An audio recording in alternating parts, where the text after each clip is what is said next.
colossal remains. For the past few weeks, I have been obsessed with Elden Ring's DLC, Armored Core, and leaks regarding Spellbound. Out of nowhere, I hear news about this cool Souls-like.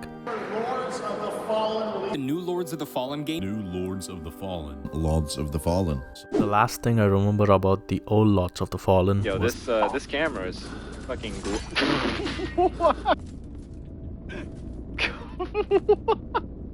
Now, for now, let's check out the first boss.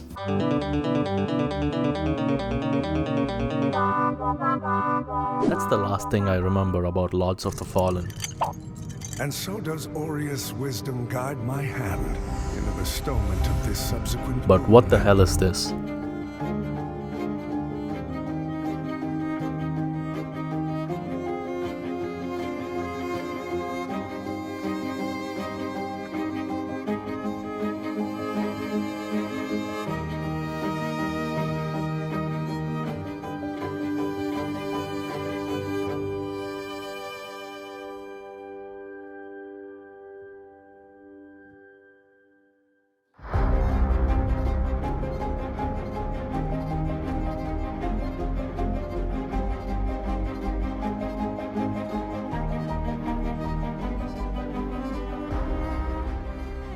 Okay, you get the idea. So I went and did some research to find out what this game is about, and I'll try to explain it under. Lords of the Fallen seems to be inspired by Spanish Catholicism and has a dark fantasy setting, similar to Blasphemous. We enter a dark fantasy world which has clear good, evil, and cosmic entities. The three factions can be broken down as such. First game, basically, you have the two big factions, the Radiant faction, or the Angels, if you wish, right? Like it's magic coming from Aureus. It's like the sun god, and the big rivals were Adir and his demons, right? So once we had this paradigm, we wanted to add this third faction, Umbral faction. So basically that's the way is this secret god you can only see through the lamp, right? So cosmic horror creature that, give me your soul. I wanna eat, right? Don't spoil it. Okay, I'm not gonna spoil No spoilers. That's a quick summary of this game's story. The Umbral Lantern can be used to access this dark and mysterious parallel dimension.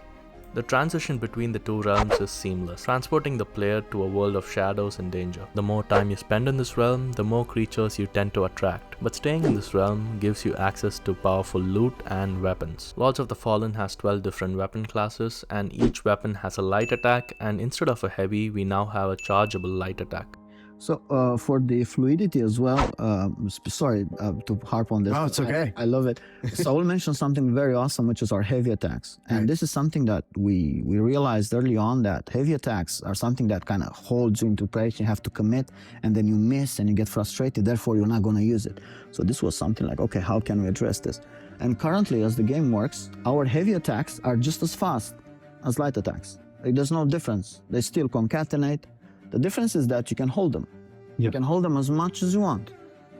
So it's really up to you to learn the delivery speed so that you can see how much real estate I have with charging this attack. But if you just press it once, it goes very quickly.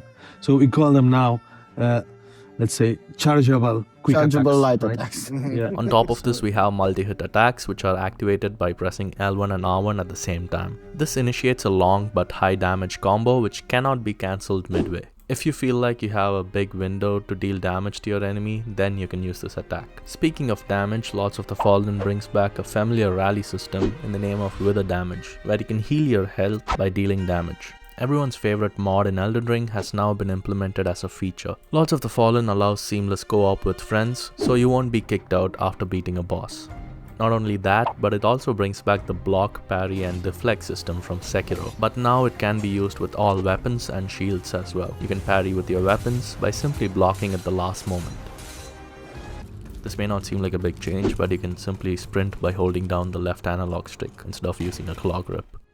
In terms of ranged combat, we now have spells which can be equipped as items, so you can cast spells quickly instead of having to scroll through a list of spells. Similar to Soulsborne games, we have 10 different starting classes, which includes Strength, Dex, Faith, and even the level 1 class. For the pre-order bonus, you get this special Dark Crusader class, which is supposed to be a Strength Faith build. You already know what class I'm gonna pick. Lords of the Fallen takes the traditional Souls-like formula and tries to put its own twist on it. I am captivated by the art style of this game. It has a dark fantasy world which is grim yet aesthetically pleasing. The characters have a unique design and I can't wait to explore this world. The 3-faction system of good, evil and cosmic entities makes it even more interesting. Some parts of this game gives off a cosmic horror vibe that is reminiscent of Bloodborne. The parallel umbral world is a fascinating concept that has never been done before in other Soulsborne games. It virtually increases the size of each level, opening up room for more exploration and even challenge runs. But the game is not perfect. So far the playtesters and the audience have had two major complaints: clunky animations and shallow sound effects. A couple of animations such as the walking animation and a few combat animations do look a bit weird. This definitely seems a little smoother, but still looks kind of like lumbering. For immediate access. Like the character still moves around like he weighs 1,000 pounds. Reduces the need to Still feels like the hits are almost weightless. It feels like you're hitting them with a chopstick. It shouldn't feel this way. This Fire Axe or whatever the character is using, it should have some weight behind it. Many people have also complained that the sound effects feel a bit off. I did see that a lot of people were talking about how they're talking about tweaking the sound and they're gonna make the sound better. Don't worry, guys. This is the third video I've covered of Lords of the Fallen, and it's not just the sound. Everything I've talked about is Big complaints that the community had on the extended gameplay was how hits sounded, that they didn't sound like they had any weight. Can't even tell when he's hitting it. There's like no impact. This might lead some people to believe that this game is an unpolished mess, similar to the first Lords of the Fallen. Does this game have its negatives? Yes. As we can see from the gameplay showcase, few animations are wonky and the sound design seems off here and there. But I honestly don't mind. This does not seem like something that would affect my overall experience. I am glad that the developers did not hide this from us by showcasing cherry-picked gameplay footage. While I was making this video, the developers recently dropped an update where they fixed the sound effects after listening to the audience feedback.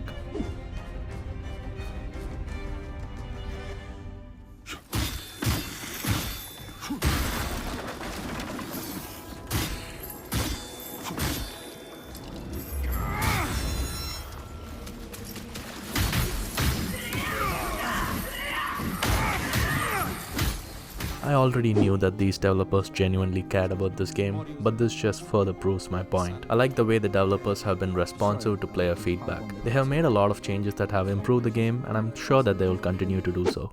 So in conclusion, would I pre-order this game and play it? Give me your soul. I love the aesthetic, I love the seamless co-op, boss battles seem fun, and last but not least, these guys seem like they really want you to have a good experience. I am excited for this game and I'd love to explore this world. Would you play this game? You look into the shadows.